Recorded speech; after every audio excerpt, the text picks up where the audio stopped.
My little grandmother. They said she never weighed 100 pounds until after she came here. Well, in crossing the plains, they had that wagon with the canvas over them and all their stuff, and she took that canvas and made pants for her 4 sons and a husband, overall-type pants. She did it all with a needle and thread, real tough.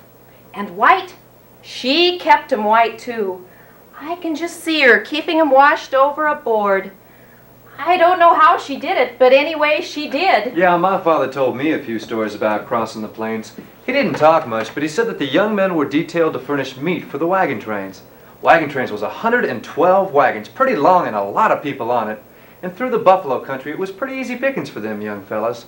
They detail so many men every day to go out and get meat for the wagon train. One time, he and his partner, this was on horseback, of course, separated from the rest of the group, and coming back, they jumped an old buffalo bull. Well, one of them suggested that they bring it into the camp on the hoof. So they got out their ropes and they whirled him around, and he fought back quite a bit. But they finally got him headed into camp, until they got him right into camp, and he said that every man that had a musket was a-shooting at that buffalo and coming right close to hitting him. He said they didn't try that anymore. I remember when we came up here, we came in a wagon, of course, and the wagon got stuck in the mud. And then the next day we went over to where we were to live, just about a mile over the hill. Oh, I can remember that house so well. There was a cook stove with grapes on the oven door, you know, a wood stove. And there was a blue plate left behind. Oh, I thought that was the most beautiful thing I'd ever seen, because we didn't have very many colors in those days. Everything was gray and unpainted. Once my folks camped on a little stream and everybody was talking about how sweet the water was. Well, Dad was detailed that day to furnish meat for the wagon train, and he and some men went up creek, I'd say a mile or so, and they came across this old dead buffalo lying right across the creek and water running over it. They didn't know what to do. It was a long ways to the next water hole, so my dad said, well, if they don't know anything about it, it won't hurt them. So they went above the buffalo and drank all they could and didn't say a word about it. Things like that had happened. My father came out west here from Arkansas, and he plowed up some of this land with a walking plow and a team of mules at $2.06 an acre, which he applied on land at $15 an acre, the first 240 acres he ever bought. And then that fall, he went back to Arkansas and brought my mother out in the year 1889. But they weren't looking for gold. They was looking for better land. They just wanted a better place to live with better soil. When they came out here and saw this soil, they fell in love with it. The bunch grass used to grow so tall it would wave in the wind, just like the wheat does now, going from here all the way to Colfax. It was thick nearly all the way down there. They were looking for better land, all right, but you had to be careful in your dealings, or you could get took. Back in the 1860s, there was a hypothec bank in Palouse. That was the name of it. The head bank was in Spokane. The cashier that was running the bank, well, my father and father-in-law both had mortgaged their land for to buy more land, and they both got able to pay the mortgage off. My father went in first. Well, the papers are in Spokane, the cashier said, and I'll get them down right away. Well, my father went in several more times, and it was the same old story every time. The papers are in Spokane yet. Well, the next time my father went in, he stuck a pistol in his pocket. And he went up and he said, I've come to pay my mortgage off. And the cashier said, well, the papers are still in Spokane. And my father took that pistol out and he put it in the window and he said, I've come to pay that mortgage off or for something else. And that cashier, he went right back to the vault and got those papers out. And so my father told my father-in-law, and since my father-in-law had the same trouble, he went in to check on this. Well, what that cashier was aiming to do was to hold those papers until they became delinquent and then foreclose on them. Well, my father-in-law found out when he went in that the cashier had skipped to Lewiston with the papers. So he drove his team down there, and he put his coyote rifle in his hack. And he went right down the main street of Lewiston with that rifle in the crook of his arm until he happened to meet this fellow, this cashier. I know his name all right, but There's still some of his family live around here. Well, he told that cashier, "I've come to pay my mortgage off." And that cashier said, "Come with me to my room. I'll get the papers for you." Well, that's how they saved their land. Those old-timers didn't fool around much with things like that. Land dealings were the big problems, but there were smaller ones for people like my mother that seemed just as bad. My mother had quite an adjustment when she came here because she didn't know anything about keeping house. Her mother and father had lived in an apartment in Rostov, Germany. They called them flats at that time. She only knew how to do fancy needlework and be a lady. Her mother apparently did very little because every morning a bakery man would come and leave the rolls they had requested and the bread and anything they wanted for the day. And then in the evening, before they retired, if their shoes needed shining, they could set them out by the door and a bootblack would come and shine their shoes for them. Twice a year, a seamstress would come and sew for the whole family. They'd make the clothing for spring and summer and the spring of the year, and in the fall, they'd make the clothing for autumn and winter. So she'd never done anything like that. Mother was taught to do fine needlework, knitting and crocheting and fine stitches. She always did do that. She did that till the very end.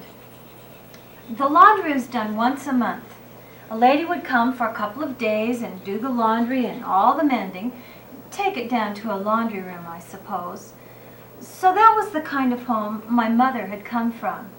And then to come to the state of Washington and the town of Tico, where they had absolutely nothing, was quite a change, and she had to learn. She went to our old academy. It's no longer there. It burned.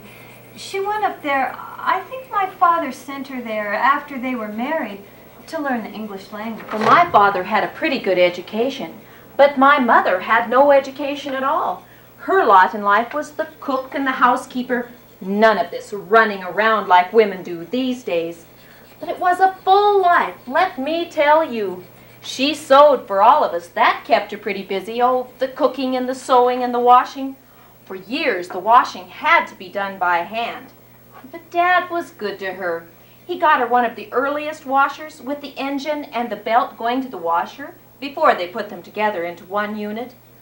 I remember scrubbing clothes and boiling clothes in the boiler, especially the white ones to get them white. Mother always made her own soap. I did for quite a while too after I was married.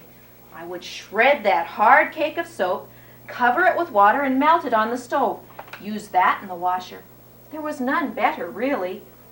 We usually washed on Monday and ironed on Tuesday. On Tuesday there was usually a big wash tub full of ironing, all dampened and rolled down and fixed. You hung out all your wash and ironed with flat irons heated on the stove. Oh, the first ones I remember were quite heavy, and you would set the handle down on them and click a little deal to pick it up. Oh, all day long we ironed. Oh, I remember how we appreciated electricity when it came. Yes, it was a great day when electricity came. When I moved into Pullman in 1907, I sold papers for George Gannon there on the streets of Pullman. Carried them up on College Hill and sold them for a nickel and got to keep a penny of it. The papers were as big as they are now. I herded cows on South Grand Street, too. 4 bits a cow a month. Take them out and water them, then put them back in the corral. Nothing there on South Grand then. We got up at 4 in the summer, 5 in the winter. Each kid had his own chores to do, and mine was mostly getting in the wood and such as that around the house because I was the smallest one in the family by 7 years. Each one had his chores to do, and my dad bought me 100 squirrel traps. There were lots of squirrels in them days.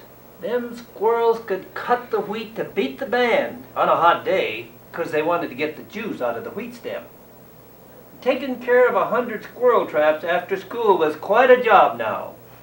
I'd eat my bowl full of bread and milk, and then I'd hike out and tend my traps. One of my chores was cooking. I can remember the first pie I ever made. My mother was sick, so I had the job of making the pie. Oh, I remember that crust. I had an awful time getting it. Got too much water in it, I guess. It stuck to the board. I don't remember the results, but I imagine we ate it anyway. Well, cooking's nothing compared to butchering. Once I knew I was going to have to get dinner, and I didn't have any meat.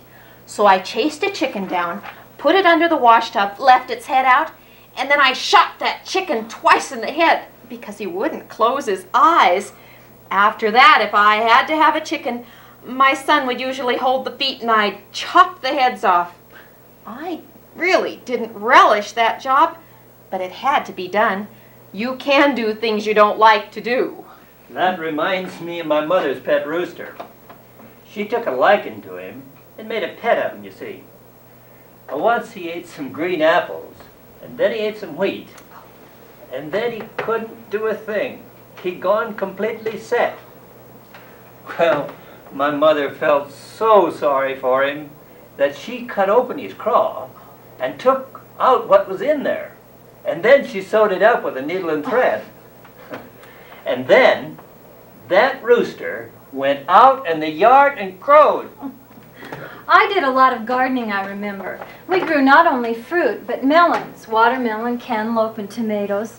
And during the hard times, we even grew vegetables like carrots and spinach. I can remember getting down and weeding acres of carrots. Dad would buy a big supply of dry goods, staples in the fall of the year, and that was about it. We didn't have lettuce and things like that during the winter. And when gardens like mine would come in the spring, oh, I remember the joy of eating fresh lettuce and radishes.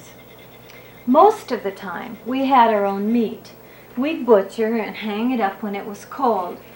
But there were always lean years with the fruit. If a frost came along, then there wasn't a crop. Let me tell you something. It's hard enough to get all the cooking, washing, sewing, and gardening done without having to keep an eye on your darn kids while you're doing it. They'd always manage to slip out and get into all kinds of mischief. We had a ditch that came through a flat, and we kept quite a few cows on it. Now there was this bull who was quite an outlaw. Now I tell you, he could beller and bawl and make the biggest noise, and you'd better watch out if he was around. You didn't fool with him, the men or anybody else. Now this one day, I was in the house and I heard him bellering, and Clifton and Marjorie was playing in the ditch. Clifton had this little switch, and that bull wasn't no further away than that house. He was in the ditch, and I knew I didn't dare go over the fence. So I said to Clifton, "Now, honey, don't look at me. Keep looking at that bull and keep switching. Marjorie, get behind Clifton, hold on to his suspenders, and just back up to this fence. Don't run, and keep looking at him." And as soon as Marjorie got near the fence, I grabbed her and put her over into the yard. And that bull lunged at Clifton, and he started switching, and he fought him off. And I said, "Come here, quick," and I pulled him over into the yard. Then as soon as he was over, that bull hit that fence, those wires like they used to have, kerswap! Oh, he didn't get to us. Boy, the chances I took. It weren't just the crops and kids we was worried about. Sometimes it was our neighbors, Indians. Lots of people was scared of them. I never did trade with them, but my father did. One time, he was over trading with the Indians, and they asked him in for dinner. They came out afterwards. They said, "How did you like that meat, Bill? You don't know what kind of meat that was, do you?" The old man said, "No." "Well, that was dog." And the old man, he went and threw up. Ha! They pulled a trick on your dad, because the Indians in this part of the country never did eat dog. Well, my mother was gone taking vegetables to Potlatch once, and the Indians had come in wagons from Palouse, and they camped in a draw right below our house. Now, my mother always wanted to keep peace with them because our house wasn't too far from where they camped. So when she milked at night, she'd fill a 5-gallon can with skim milk and carry it down and motion for them to come and get it. They always did. The Indian women always came and got the milk. She did that for years. Now this one time, she was taking vegetables to Potlatch. My dad was off working someplace. The Indians were camped down there, and she hated to leave us alone. The Indians had always pretty much minded their own business and never bothered us. Anyway, about 10 o'clock in the morning, this old Indian woman came walking up the dirt path to our house. My sister and I were scared to death. We decided we'd do anything she asked. She knocked on the door and we answered. She said, "Me baby hungry," and wanted some bread and salt. My mother had just baked bread the day before, and we were so scared that we gave her every bit of bread and salt we had. After that, she just went off down the road. They had an Indian scare here one time when my father was 17. He and his brother went to Colfax and laid all night there on the bank above the Baptist Church with a gun, watching for the Indians. Well, the people from all around fled into Colfax.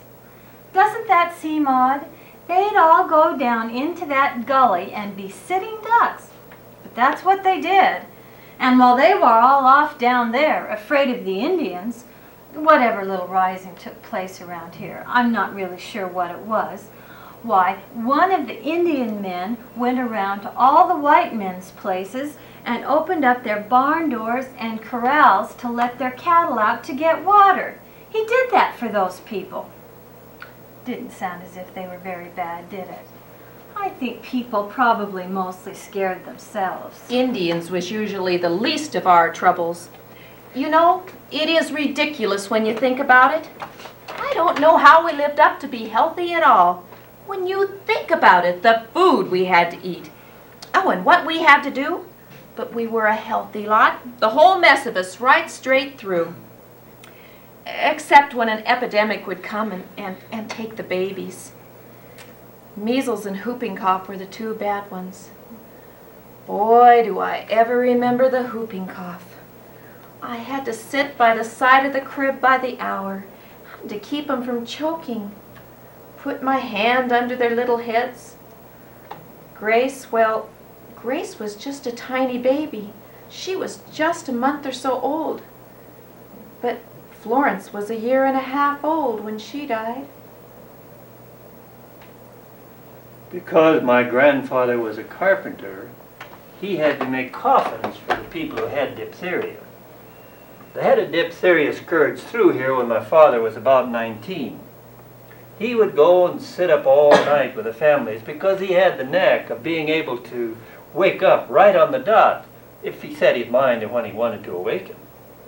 So he was kind of in demand to come and sit with the sick and give them their medicine in the night. So he did a lot of that. And then, when so many died of diphtheria, he and grandfather spent their time making coffins. One family over here lost all 5 of their children, and our neighbors over there lost 2 or 3 of their children. They have a little cemetery above their house. My sister, 2 years older than I was, died when she was 10 years old. They had epidemics of diphtheria and scarlet fever. Those diseases were dread diseases in those days. That was in '97. There were doctors. One lived right next door on the north, Dr. John H. Carper. Once we had a 4th of July celebration scheduled, and the doctor quarantined the town because of scarlet fever, and the celebration had to be called off. When I was in the Navy, I had to be in a detention camp one time while they gave us our shots and everything. I was in there during the flu epidemic, and I had the flu too. I had an armory, about 500 people in it. I had an ambulance running day and night taking people out of there. Well, sometimes the cures was worse than the diseases. Oh, we had all sorts of home remedies for things. Put some sugar in a teaspoon, put some honey on top of that, oh, and some turpentine. Ooh, I can remember having to swallow that. Ooh, I still wonder how we lived through it, but we did. Oh, they were great on mustard plasters when you had a cold, and they'd give us sulfur and honey for a tonic in the spring. My mother used to make her own cough syrup out of horehound that grew along the roadside. She'd get that and boil it and make a syrup that was good for sore throats and colds. And if a disease was going around, we'd have to wear a pocket of asafoetida around our necks, under our shirts, and that stuff stinks. When I was a kid, I'd have risings in my head. You know, trouble with my ears? Well, my dad, he was a heavy cigar smoker, and he'd sit and blow smoke in my ears. Oh, sure, we had little pet cures for this, that, and the other, all right. Used to put a derby sock around my neck if I had a sore throat or something. And St. Jacob's oil. We had lots of that, you know. That could cure just about anything. You got that in the medicine shows. Well, sometimes home remedies wasn't enough, and the doctor would have to cut. Elmer Roberts was the first guy to have his appendix out in Whitman County, and Dr. Webb's son took it out on the kitchen table with a coal oil light. And one time, a lady on the edge of town had an appendicitis, and the doctor said her appendix would have to come out. Well, my mother always helped everybody, anybody who needed help, because you helped each other in those days, you know. And so the doctor put this lady on the dining room table and operated and removed her appendix, and my mother was there to help and do what the doctor wanted. The lady recovered just fine, so I don't think it's necessary to go to the hospital quite as often as we do today. Huh. Appendixes is nothing compared to all the foolishness they put you through when your ma is going to have a baby.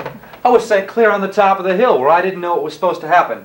And then I'd have to come in and act so surprised when I heard the wah, wah, wah. And then the little neighbor girl would say, "See your little brother," or "See your little sister." And I'd have to act so surprised, but I knew it all the time. But even with all the hard times, we did have our fun. We always looked forward to going downtown on Saturdays. Mama would make butter to sell when she came to town. She had a mold, 2 pounds, which drained the milk in the pantry. The cream would raise up, and we were very careful how we skimmed it. We'd churn it, and she'd make butter. That was a big item. Oh, how the grocery stores did buy it. Everybody knew my mother, Mrs. Kincaid's butter. And I made butter all the time, too, after I was married. That was my spending money. I liked living in town. Never lived no other place when I was a kid. Mother was Father's assistant in the post office. They ran it. I went to school. Never did anything else but play baseball, I guess. We never had a great assortment of games to play. I think baseball was the big attraction. We'd go hunting, shooting, things like that. But there was no means of transportation, you know, other than by horse and buggy. If you went to another town to play baseball, you had to go in a hack with a team pulling it. You couldn't just jump in a car and go to Spokane or Colfax or Portland. We had to make our own entertainment, and we had a lot of home talent plays. We had a little orchestra and a good band in town. I joined the band when I was about 16. I played an alto to begin with, and later a tenor horn, and then a slide trombone. Kids I was running with were in the band, and I wanted to be with them. Of course, that wasn't a school band. That was a town band.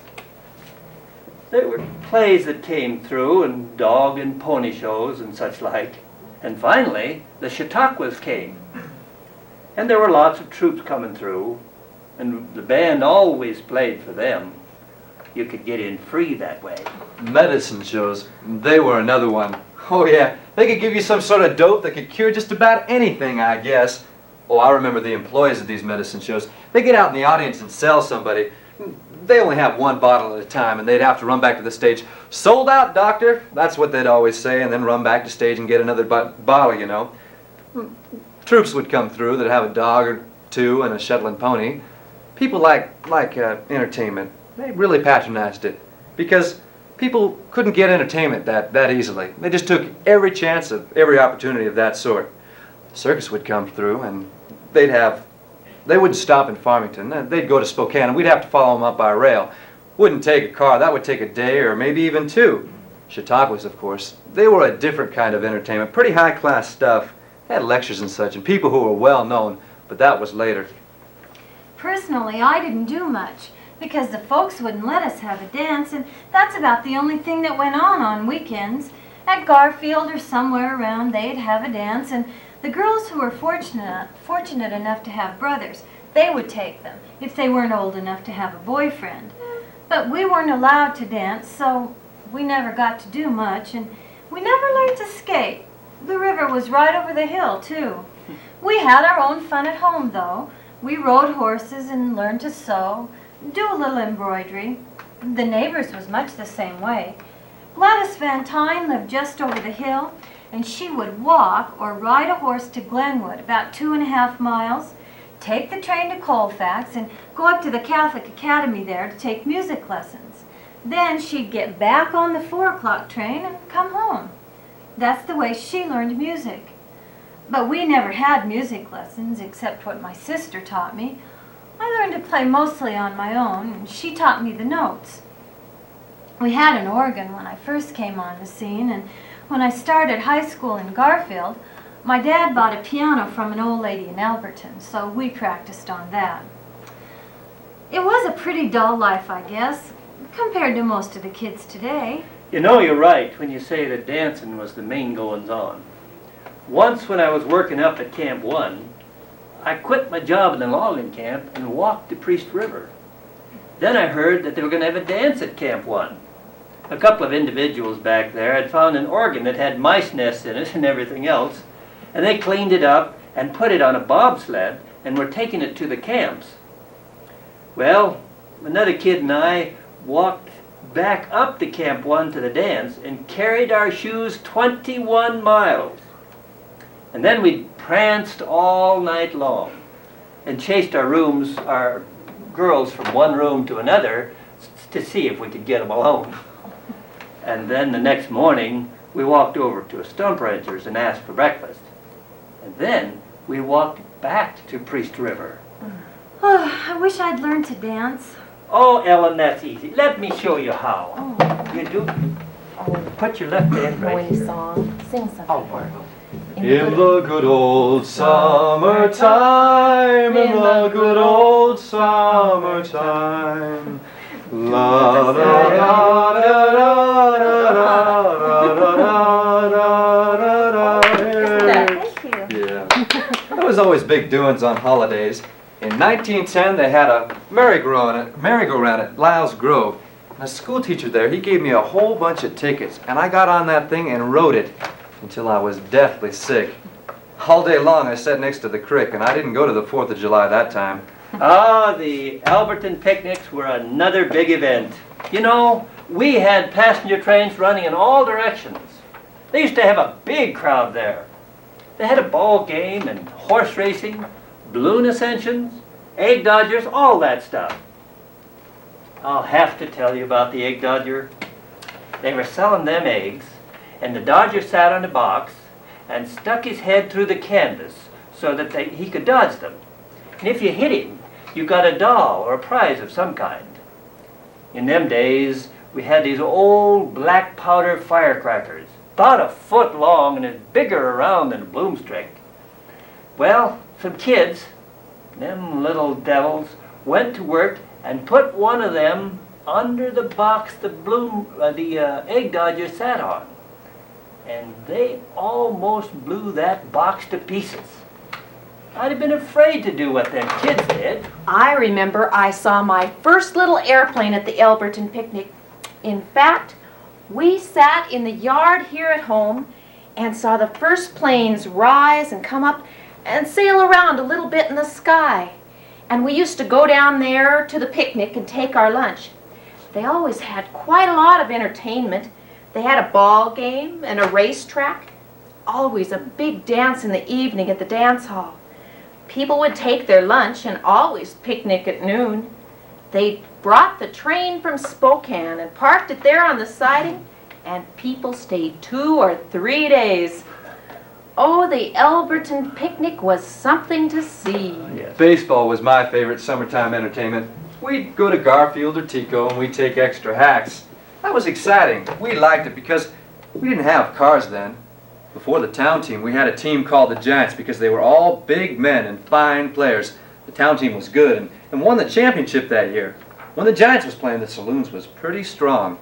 Well, now for a long time, I was working at a livery stable with $60 a month, and I slept in the office until I got married because it was a 24-hour day job. You know, you'd have to be there if somebody would bring back horses or want to hire a team, and doctors especially if they wanted to go see their patients. On the 4th of July, I was supposed to get married. And the manager of the Harvard baseball team wanted me to pitch against Princeton. I went up there and we won the game, and I got $5 for that. And then a friend of mine, he wanted me to race ponies. And so I did that, and I got $3 for that. So I made $8 that day. Well, my wife had her millinery shop open that day, too. Christmas was the big winter celebration. There was always yardage, and I always got plaids because I was so thin and scrawny. They thought plaid looked best on me. By the time I was grown, I was so sick of plaids, I've never cared for them. I always wanted a red dress, but my mother dressed me in green because she liked it. Mother would not buy me a red dress because only chippies wear red. I can remember one time when my mother didn't have too much to take to her sisters for Christmas presents, so she made little bonnets and aprons for geese. And at the right time, they brought in the sacks, and she bustled around in the kitchen putting on their bonnets, and then set them loose under the Christmas tree. They each got to chase a goose for Christmas that year. We always had a Christmas gathering. They would have a Christmas tree at one of the local churches. It was the custom to make this link paper. The kids could make it, and then they'd string it all over the tree. And after that, they'd pop some corn and stick needles through the big kernels and string that. They'd take tallow candles and clamp them on the limb with a little clamp. It seemed like it could hardly help but catch fire. And one time it did. But there was a fellow standing right there, and he just reached up and pinched it out, or a lot of people who are here today might not be here. And another time, a fellow gave his wife one of these big monarch ranges, and they put that under the tree. There was one entertainment that made being cooped up in winter not nearly so bad. I could tell you about the first telephone. It was a big contraption, about 2.5 to 3 feet tall, and they had a little bell up near the top that would ting-a-ling, and you turned a crank. Well, my aunt was central, we didn't say operator in those days, and she had 2 of these monstrosities on the wall, close together. When one line wanted to talk to somebody on the other line, they would call her, and she would hold the 2 receivers close together until they were through talking. Of course, we learned all the rings for who was on our line, because there was a little card nailed up on the wall next to the phone. But there was a no-no in our house. My mother'd say, when we'd hear the ring, because we'd hear all the rings that would come in, if they wanted to talk to you, they would call you. Now, we're not going to have any rubbernecks in this house. They called them rubbernecks then if they listened in. But there was one exception. In case somebody in the neighborhood had sickness, we could carefully take down the receiver and listen in, just to see how they were getting along. There was lots better ways of spending your time than gabbing on the phone. I can remember the first saloons down in Colfax, because they had the swinging doors on the front of the saloons. I don't know what was behind those swinging gateways, and of course walking by you couldn't see, but us kids, we was always peeking in. When Prohibition came, that all left. There was bootleggers that would come in then, and especially if they was going to have a dance. I'll never forget one time a fella come in, and he drove up in front of the store and stopped. Well, somebody went over and told old Pete Barlow, the policeman, that he thought that the guy was a bootlegger. So Pete went over to the fella sitting in the car and put his foot on the running board and wanted to inspect him. Well, the engine was running, and that guy just throwed that thing in reverse, and Pete went end over end. By the time he got up, the guy was headed for Idaho. When I commenced to drinking beer, Colfax had 2 breweries, and Tico had one, and so did Palouse. So we got our beer that way. You couldn't just sit in the beer parlor unless you were with your dad or until you were 21. Our first beer came in about like quarts, only it was fifths. You could buy 5 of them for $1. I used to go to Palouse and put 72 of them in an apple barrel. And outside the brewery, there was a cup and a tapped keg. And you could drink a glass of beer there, and it didn't cost you a nickel. Nobody ever overdid it. If you put something up like that now, why, people would go crazy over it. Well, in Palouse, the town voted on whether to go wet or dry. My brother-in-law wanted the town to stay wet because it was good for his livery business. The men would come in here, especially on Saturdays, and drink up all the money they had, and then stay overnight, and then in the morning they'd want us to drive them home, if they had the money to pay for it. So my brother-in-law said that anybody who couldn't come down to vote wet, well, he'd send a team up and bring them down free. Well, the dry people done the same thing, and they won it. Palouse always was a good town for politics that way. My brother-in-law, Mr. Farnsworth, helped lay out that town. He wanted the streets wide so he could turn around with 4 horses in a wagon, and he got 'em wide. It was some kind of fun women folk didn't approve of. There were those houses up there on the hill, and the lumberjacks would come in here, you know, and they commenced to drinking, and the last trip they'd make would be to those houses. I'd get a call at any time of the night to come up and pick these guys up, and we'd have to take a team up there and take these guys home. And if they didn't have any money, why, these women would pay for them because they wanted to get them back next week. Those girls used to come on down and hire a team just to get away from all that stuff. We used to hire them a team, and if when they came back it was raining, we'd go up and get it.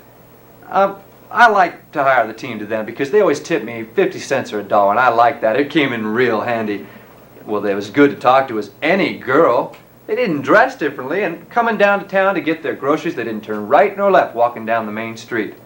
Well, when they closed up the saloons, they wanted to get rid of those houses too, and somebody went up there and set them afire and burned them up. Well, it was about 2 o'clock in the morning, and I was working at the livery barn, and we saw the fire and went up there. Kitchen hadn't caught fire yet, and there was a lot of real nice dishes on the table, so I dove in and got myself a real nice vegetable dish, and it's still in the family somewhere yet. I don't know what happened to those girls. They left. The town was going dry and things was different. They didn't want things like that in there. It wasn't too long before there wasn't any livery business left. New cars started coming in. I think the first car in Farmington was, well, Futter had it. It was a Sears and Roebuck, and it had wooden wheels and hard rubber tires and a bar that you steered with in front. And the seat got awfully warm when you sat on it because the motor was under it. I know, because Futter picked me up once, and I noticed he was standing up while I was driving.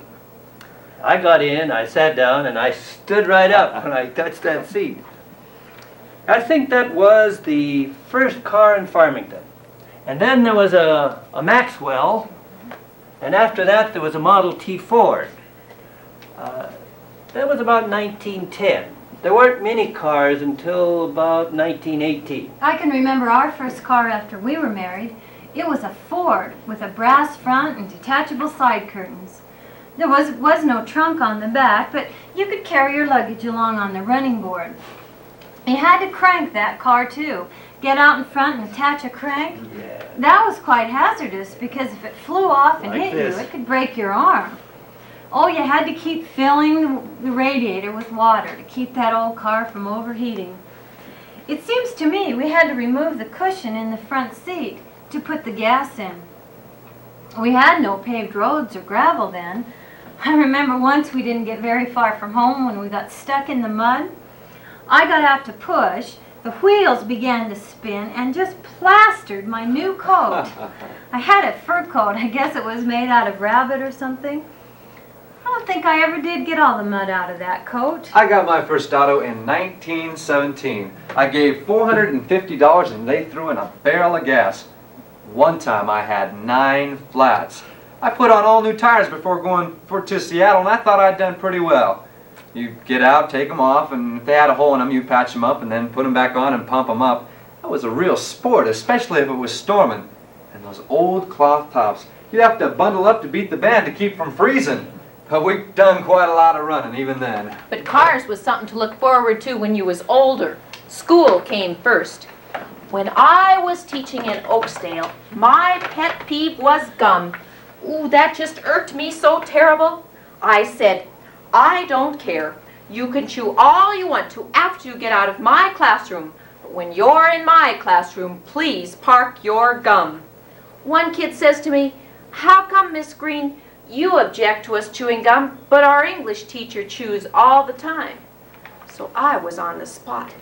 But I said, it just can't be helped. I guess it's just a phobia with me, but I just can't take that chewing gum. In Oakesdale, kids persisted in chewing gum. So I got, that time you could buy gum in a long white stick, 5 or 6 inches long. It tasted a lot like sweetened paraffin. Now, 2 of my boys were very persistent in this. So I got him up in front one day, and I gave him this stick of white gum, and I told him to chew and chew and chew and chew. I made them stand up there before the class, and chew for a long time. They got so tired. "Let us stop, Miss Green." "Nope, you just keep chewing." I didn't have much trouble with them after that. I suppose you're wondering why I became a school teacher. Well, in those days there wasn't a whole lot available to women.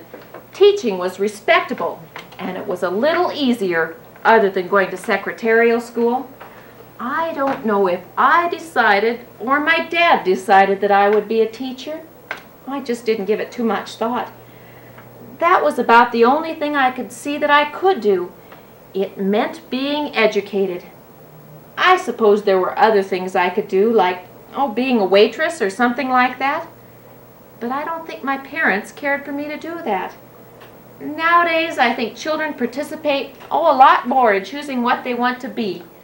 I think in those earlier days, sometimes your parents decided what you were to be, and you just went along with it. It wasn't just gum chewers who had trouble in school. Kids would give immigrants a hard time, like the Russian Germans. The Russian Germans didn't come in here to Farmington until the 90s. I thought the whole of Russia had been dumped here in 91 or 92 because they sent their kids to school here. They couldn't talk English, but they learned pretty fast, and the other kids was awful mean to them. The poor little cusses couldn't help it if they couldn't understand English. But I know I used to feel sorry for them. You know, they called themselves Germans, but they was born in Russia. And one fellow down here, an old Dutchman, old Pete Bidell, he says, "I'm not a Russian, I'm a German." "Well," I says, "you was born in Russia, you're a Russian." "Well," he says, "if I'd been born in the oven, would I have been a biscuit?" My parents never wanted us to speak German. They were afraid we would speak broken English, but my mother and father would speak German when they didn't want us to know what they were saying. I took it in high school, and that was sad because it was about the time World War I broke out, and German was a nasty word. The people in Tico, I'm telling you, treated the Germans very, very nasty. I know of 2 families, neither of them related to us, but they moved away because they were ridden through town by radicals. And some of them were supposed to be respected citizens, too, because of who they were. They rode each of these 2 men through town at different times on a 2x4. And they were ruptured, and they moved out of town as soon as they could. They had no use for the town of Tico, and they would have been good citizens.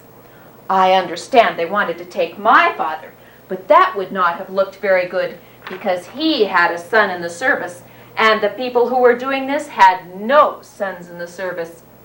They probably sent their sons to work in the shipyards in Seattle, or if their sons were married and their wives got pregnant right away, then they didn't have to go. These people were radicals. They always were radicals and will always have them. Why, when I took German at school, we dared not even say "ja." At that time, the Chinese had to keep their cues because they couldn't get back into China if they had their hair cut. And sometimes us kids would sing, I don't know whether they could hear us or not. "Ching chong Chinaman, chop my wood. Ching chong Chinaman is no good. Ching chong Chinaman, chop him up for kindling wood." It was just a jingle, I guess. I don't think we meant anything by it. But the Russian Germans and the Chinese weren't the only ones to have hard times. We was all bad off when the Depression hit. I couldn't pay my expenses that fall, and I had a family and a house built for them, and I just couldn't get anything paid off. I had wheat, and I was selling it at 85 cents a bushel. Dropped back to 85 cents in 1921. Well, it just wouldn't go around, and I had everything paid off except for the store man here in town. I come up to him and I told him, it's the first time I ever had to tell a man I couldn't pay him. And he said, I wish you was the only one. It was real hard times then. I put in 10 days on mud roads in my Ford trying to find a job, and I finally found one in a sawmill. We started farming right in the middle of the Depression. About, well, 31.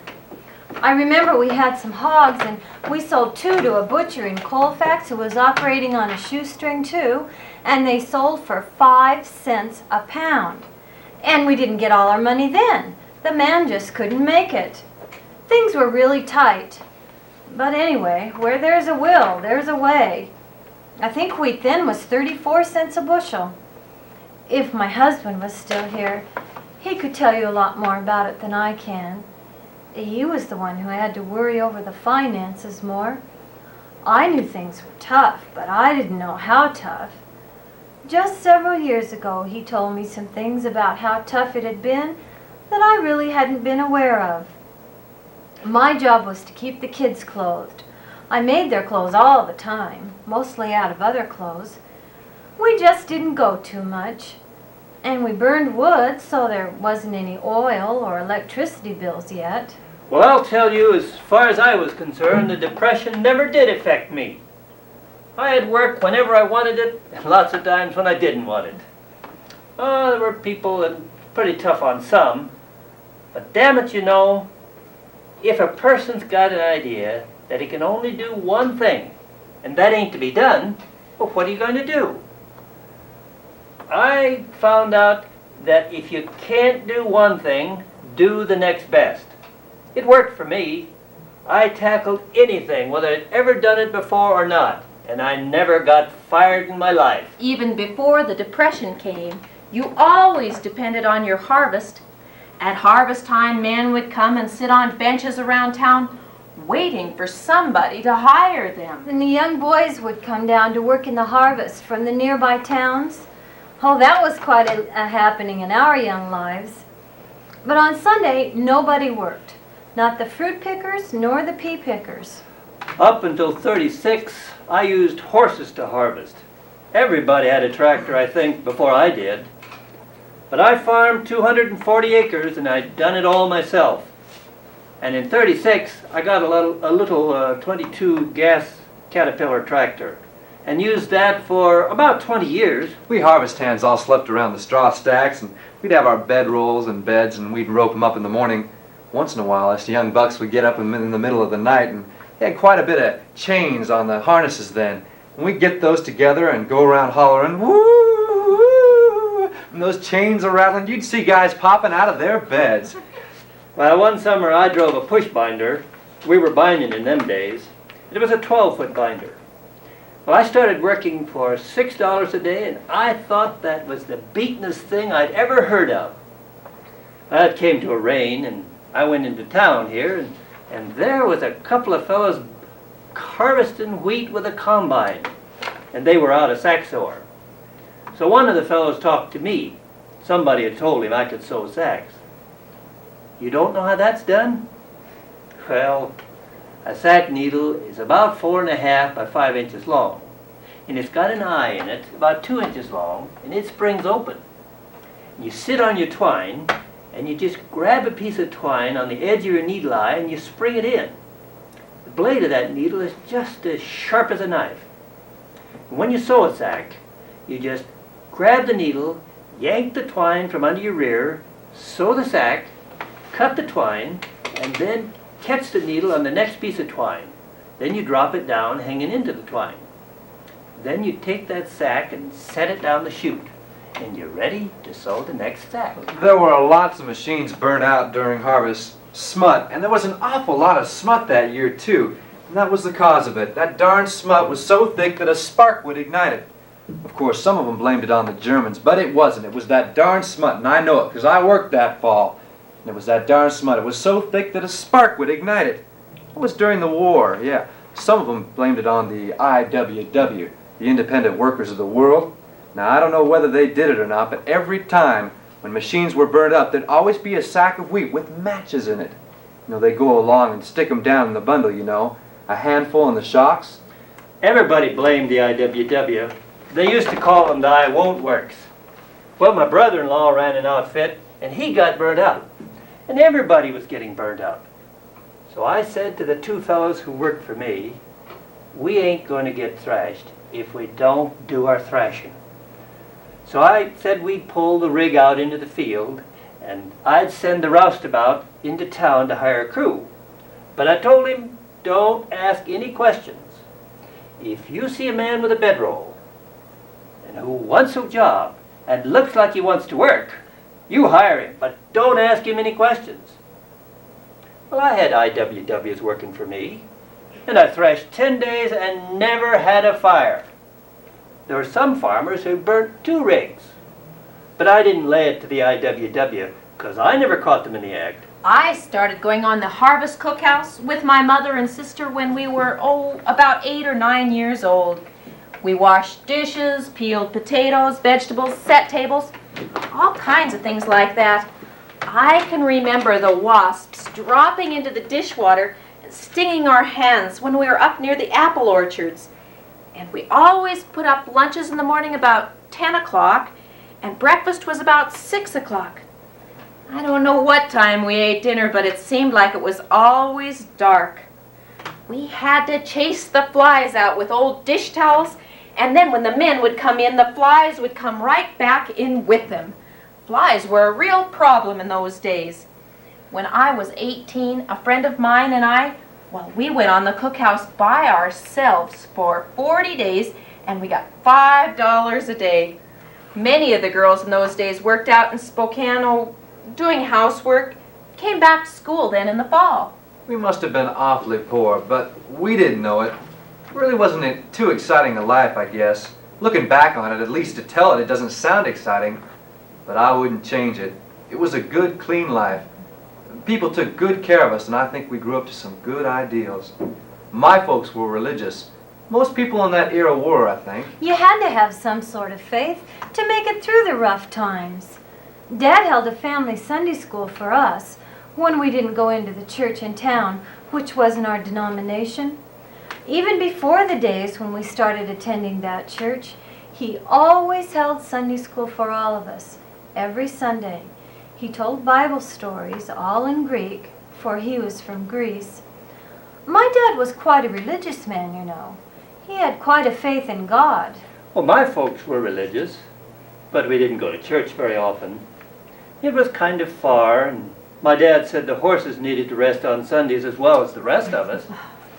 Well, we were happier then, because it didn't take as much to make us happy.